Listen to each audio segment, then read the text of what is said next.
అందరం భక్తులే. రేపు ముక్కోటి ఏకాదశి నాడు మీరు చూడండి, తిరుపతి పట్టదు, శ్రీశైలం పట్టదు, భద్రాచలం పట్టదు, దేశంలో ఏ గుమ్మమో పట్టదు, మొత్తం అందరూ అక్కడే ఉంటారు. ఆ రోజు మహాపుణ్యం చేసిన పాపాలన్నీ పోతాయి. అంటే అన్ని పాపాలు చేశాడు అన్నమాట ఈయన. అసలు ముందు వీళ్ళు పాపాత్ముడు కింద గమనించాలి. ముక్కోటి ఏకాదశి నాడు పరిగెట్టుకుని గుళ్ళో గెడుతున్నాడంటే ఇంత పాపాత్ముడు ఇంకొకడు లేడు. పాపం చేయని వాడు వెళ్లాల్సిన పనిలా, వాడు ఇంట్లో వాడు ఉంటాడు ఖచ్చితంగా.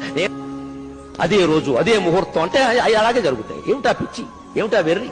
ముక్కోటి ఏకాదశి నాడు పెడతారా? మన్నాడు వెళ్ళండమ్మా, 3 రోజులు అయ్యాక వెళ్ళండమ్మా. విష్ణుమూర్తి ఏమైనా కోపడతాడా? ఉత్తర ద్వారంలోంచే వెళ్ళాలి, తలుపులు బద్దలైపోవాలి.